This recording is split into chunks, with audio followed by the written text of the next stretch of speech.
Braves come back to beat the Astros 3-2. What a comeback win it was. Bottom of the order production. Speaking of production, the Astros didn't have it when they needed. 0 for 8 with runners in scoring position, 11 left on base. Dylan Lee started this game for the Braves. First pitcher to make his first Major League start in a World Series game. He went a third of an inning. You know who picked him up? Kyle Wright, who went 4 2/3. Gave up 1 earned run, a homer to Jose Altuve. All was right for Kyle Wright, and all is right for the Braves in Braves country.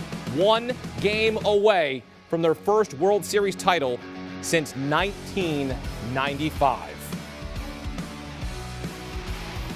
Back here with former Marlins president David Samson, helped lead the club to a World Series title in 2003, and here the Braves are 1 win away from a World Series title, their first since 1995.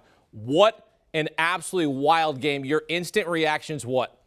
I can't believe what Kyle Wright did for them. I want to make sure that we're focused on this because the story is going to be about Lee going a third of an inning. That's an opener. Forget any of that. The reality is that Kyle Wright comes in, and he's a young pitcher, folks, giving you 4 2/3. Getting out of that first inning, the Astros were despondent, only getting 1 run. Remember, they left the bases loaded with 2 times, 7 runners, 0 for 8 runners in scoring position. You can't win if you can't score. Altuve continues to produce, but he's the only one, and he cannot do it alone.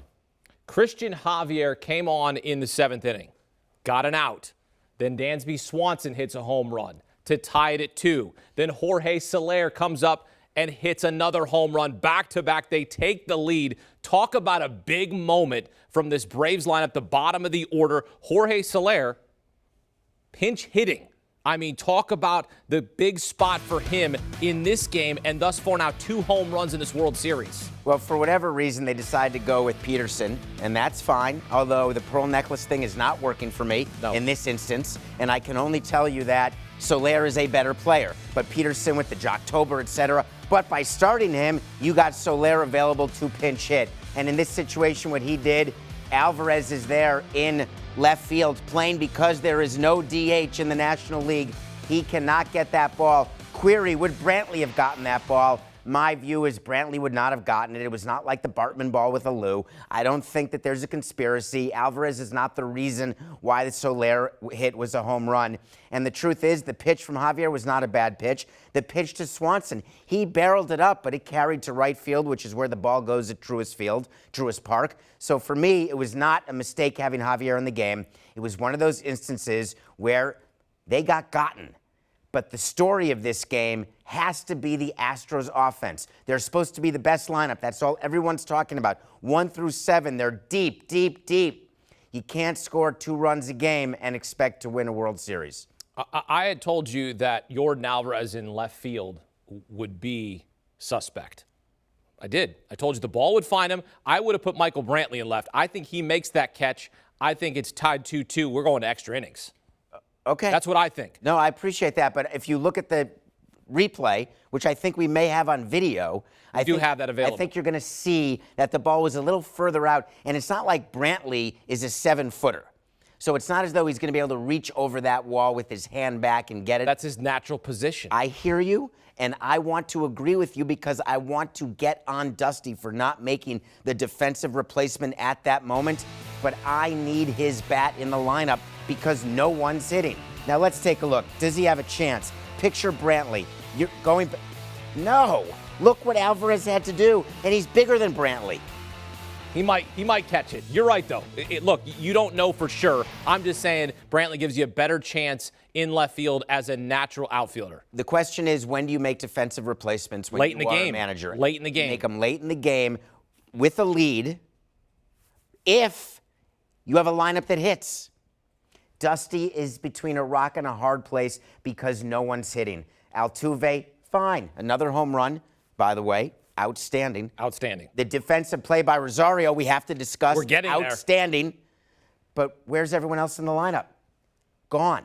That's why Dusty Baker kept Alvarez in. Yeah, 0 for 8 with runners in scoring position in this game. 11 left on base for the Houston Astros. The defensive gem by Eddie Rosario in the top of the 8th inning was outstanding. It's the play of the World Series. It reminded me of a catch that Conine made in Philadelphia as we were driving to win the wild card in 03. It's when you commit to just stabbing the ball out of the air. It's what happens when you're going and you're about to hit the wall.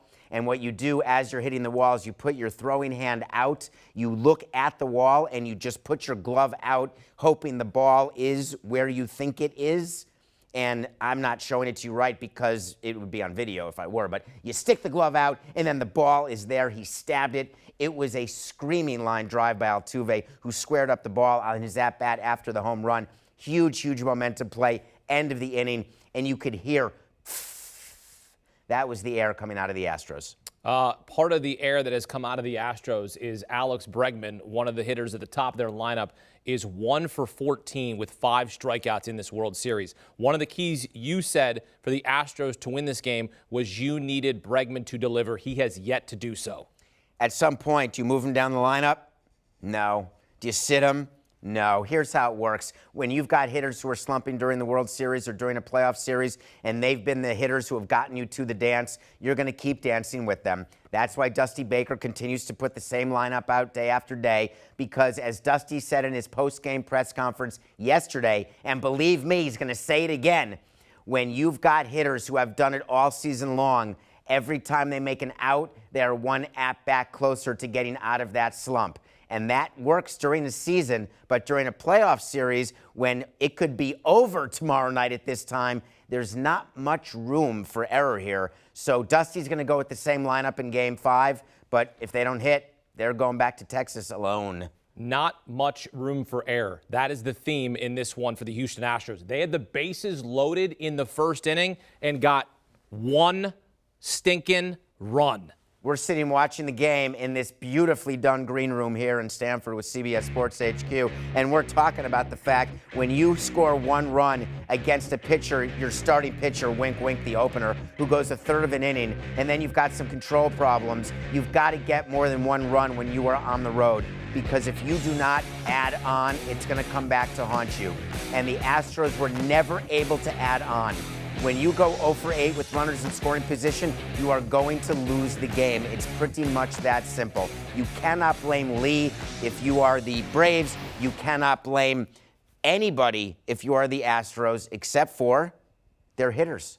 I'm not blaming anyone on their pitching staff. Greinke had a great game. When you get that kind of 4 innings from Greinke, in a miracle start by Zach Greinke, you expect to win that game. He even got a base hit in this game. I wouldn't have pinch hit for Greinke. Remember in the game when he was pinch hit for? I actually is the best hitter. What do we know? That's why we're here with one ring between us. Well, we did predict that the Braves would win this game. Well, we bet on the Braves. Yeah. Picked the Braves. We did. So what do we know? We knew. We predicted. Money in your pocket. No dramas here. Knowledge in your mind, money in your pocket. What a decision, though, right? Because this could have blown up in the face of Brian Snitker with Dylan Lee, the opener, goes a third of an inning. Brings in Kyle Wright. The only mistake he made was a home run to Jose Altuve, goes 4 2/3, and silences, outside of the home run, silences the Astros. So first, I want to say it was not Brian Snitker who decided to start Dylan Lee. I want to make sure that everyone in the media that we all say it right. Alex Anthopoulos, the front office. The front office. This is not a manager who says, hey, I'm going to start Dylan Lee. It does not work They didn't even that tell way. him until he got to the ballpark. Well, that is for sure, and that I guess he was still nervous. I don't know, but it doesn't matter. He was only going to pitch 1 inning anyway, which is what we said in the pregame. And they knew they were bringing in Wright. Wright was warming up. Strike one of the leadoff hitter in the top of the first, and Wright's warming up in the bullpen. What does that mean? That means Lee was only going to go 1 inning to begin with. He went the third of an inning, and they still got to where they needed to because Wright ended up going the 4 2/3. So the way it was scripted by the Braves is exactly how it all went down, and they got the back-to-back home runs in the 8th when they needed it, and that in the 7th, and that's it, ball game. They have yet to lose a game at home this postseason. They're 7-0 in Atlanta. Who are you starting in Game 5? Do you start Max Fried on short rest in an elimination game at home with a chance to win the World Series? Can I start Charlie Morton? You cannot. Because he's injured? Can't come back. No. We know this for sure. That is absolute. Can we start Steve Avery? No. Not on the team. No. We're starting a bullpen game. Do you know why we're not doing Fried? Because we won tonight. Here's the meeting that's going on right now in the clubhouse, and this is happening pretty much now. You've got Anthopoulos, you've got Snitker, you've got the president of the team, and you are having a meeting to discuss what you're going to do, just to confirm what was in your head. If you're up 3-1, you're going to save Fried for 6 and Anderson for 7. If you're tied at 2, you may want to bring Fried on short rest to win a Game 5, then pitch Anderson on short rest in a Game 6, and then go bullpen Game 7. But now what I do if I'm Atlanta, clear as day, bullpen. I'm up 3-1. The worst I do is have to schlep to Texas to win 1 out of the last 2, but I know that I've got Fried and I've got Anderson on regular rest. That's the decision I would make. What do the Braves do when they're about to win a ring? Wait to see. Here's a wait to see. Is the World Series headed back to Houston? The Astros are definitely headed back to Houston. Is the World Series, that's why I framed the question, is the World Series headed back to Houston? Is your prediction Braves in 5, or is this series extending? I don't want to leave you, Dermish. I don't want you to leave either. If the World Series is done, I have to leave. Right. That would be it for us on Sunday night, you and I. Just World you Series and cover. I. Just you and I. Until you tell me who the pitcher is, I'm not going to make the prediction. I refuse to. I want to know who the opener is. Bullpen game for the Braves. Smiley. Framber Valdez for the Astros. I think that you're going to see a World Series end tomorrow.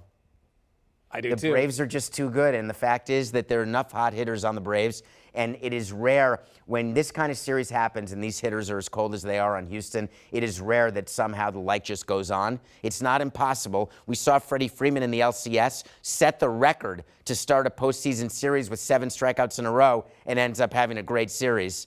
So it could turn around at the drop of a dime, but I think tomorrow night may be our swan song. It might be. Braves 7-0 at home this postseason, 1 win away from their first World Series title since 1995. David Samson breaking it down here on CBS Sports HQ. And you want more from David Samson? Of course you do. Check out his podcast, Nothing Personal with David Samson, delivering his unique take on sports from both a fan perspective and a front office perspective. Makes you smarter, makes me smarter, entertaining, engaging. You can also watch on YouTube. Download and subscribe today. Nothing Personal with David Samson.